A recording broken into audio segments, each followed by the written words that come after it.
this is them. I believe so. Danielle, stand over there. What are we doing? Are we going live or? Danielle. Yeah.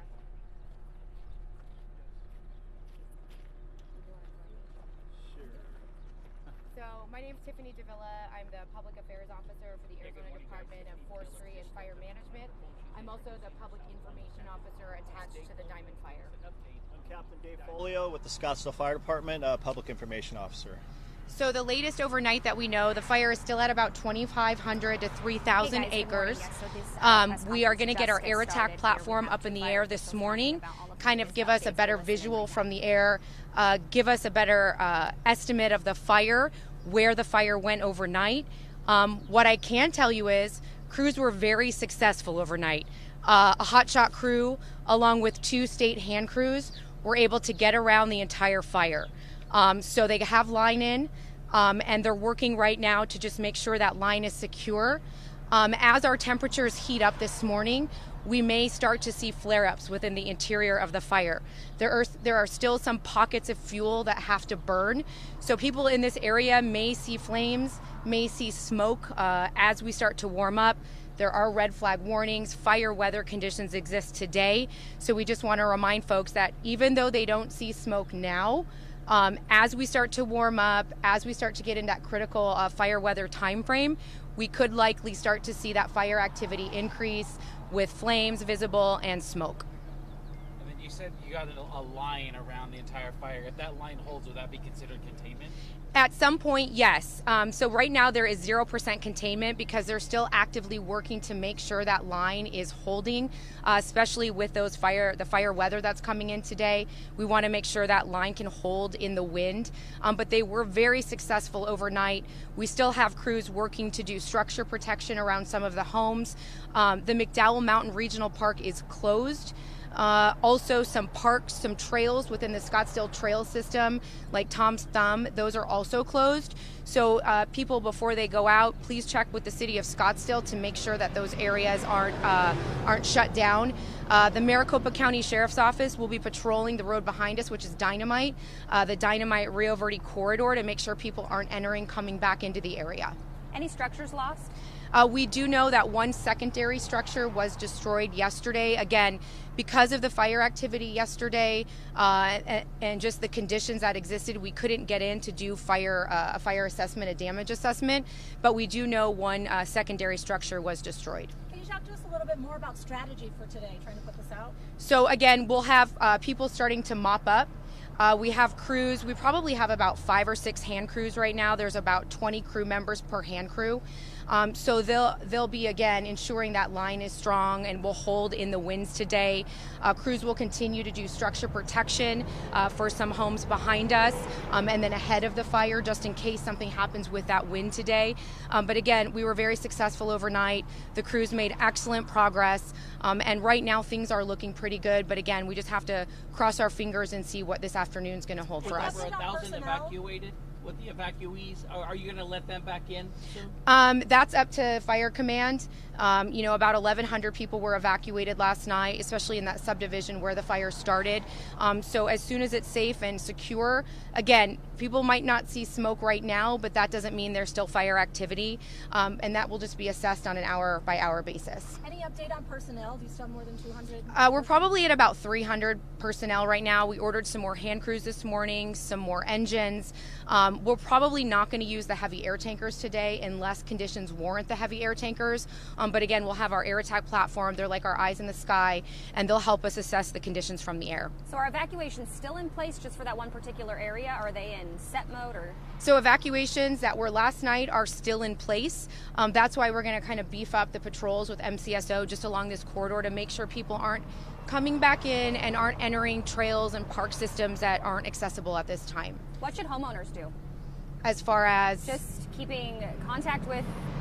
So they can check with the Maricopa County Emergency Management Office. They can check with MCSO. They can check with Scottsdale Police. We don't order evacuations as fire personnel. We just tell law enforcement when it's time, when those trigger points are met, so that we can evacuate people safely and in a timely manner. How about the drone situation? I know yesterday you had warned about seeing multiple in the area. What can you tell us about that? Yeah, that's really important. Thank you for bringing that up. We had multiple drones impacting our fire perimeter yesterday. We found out after the fact, after we were flying heavy aircraft, that is a dangerous situation for people to be flying drones. If we find you with a drone in our airspace, and we do have a TFR in place, if we find you with a drone in our airspace, we have to ground all aircraft. It's a huge safety issue for not only the pilots flying those planes, for our crews on the ground, the public, and also we're trying to protect property. So if we have to ground aircraft, that means we're not working that fire actively and successfully. So please, no photo, no video is worth somebody's life. Causation? The fire is under investigation at this time. Just so we're getting the perimeter right, it's 130th to 160th, Joe Max to Rio Murray. Mm-hmm. Okay. Did you have to ground any aircraft yesterday? You said you learned after the fact that there were drones. We didn't have to ground any aircraft yesterday. We grounded them at night. We always have to, just because they can't fly at night. But this morning we will be actively paying attention. If we need law enforcement out there, we will get law enforcement out in the area. Are construction crews still working in the area where it started, 128th and Ranchgate? That I don't know at this time, but we will again have police and law enforcement actively patrolling the area. So just to confirm, you said about 2,500 acres still burned at this time, and at this time also 0% containment. Correct. Even though we do have line around the fire and they were very successful overnight, we want to make sure those lines are going to hold through the wind event today and the fire weather that's expected. I know when we talked a little bit about damage, you said one secondary structure has been damaged at this point that you can confirm. Are you expecting at least other damage to homes at this point, or structures, or you just don't know? I mean, obviously we hope not, but again, because of the activity, because of the amount of smoke that was coming off that fire yesterday, even our aircraft was having a hard time. Our air attack platform was having a hard time getting a visual of what was on the ground. So again, right now we do know the air attack had confirmed one secondary structure. Mr. Folio indicated yesterday the last 5 fires were caused rebar cutting. Is there any talk on ways to mitigate that through Scottsdale permitting? So through our permitting process, we do send letters out, and we also do site inspections, and we've done a lot of site inspections out there. So we just want to remind our construction crews that are working in the city of Scottsdale and all over the valley, we're in an urban interface environment, right? So take caution, have a hose line out if you're going to cut steel, have an area away from the brush, and so there's alternatives, right? So, and then we just want to remind our public too, get that defensible space and help us out. We're in a season now where we've had a wet winter, and the brush is thick. And just do a defensible space and help us out. 15 to 30 feet around your home, clear out the dead brush. And we're a fire-wise community, so what's helped us out up here too a lot is a lot of our communities are fire-wise. So we get in there and help them and assist them with the risk assessment on a lot of the structures, and we're also doing that currently with 3 brush trucks that are out roaming the area in North Scottsdale. And with that being said, too, we are under fire restrictions in Maricopa County on state trust land. We're in fire restrictions pretty much across the entire state, with the exception of southern Arizona. And that's just not on state trust land. That's parts of Bureau of Land Management, the U.S. Forest Service. So people really need to be mindful of what they're doing and where they're doing it at, because even though we had all of this moisture over the last couple of months, we have that potential for fire activity right now with the amount of fuel that's on the ground.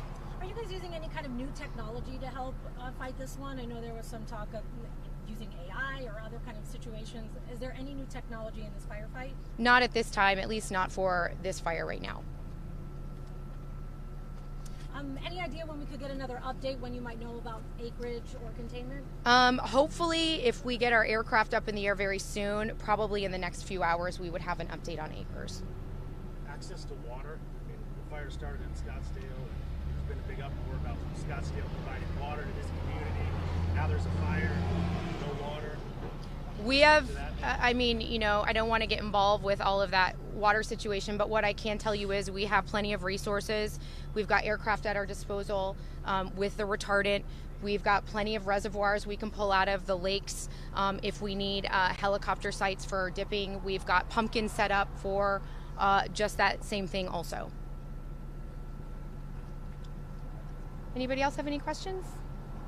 Okay, thank you. Thank you, guys. Thank you. Appreciate it. All right, guys, so as you guys have just heard, that is the most official update as of right now, as they have just updated us. Still 2,500 acres or so, 0% containment at this point. That is obviously just because they want to make sure those fire lines hold, but it does sound like they had a very successful day and night, overnight last night. I can tell you that right here in this specific area, it is a little bit hazy, a little bit smoky in the air, but nothing like what they were seeing.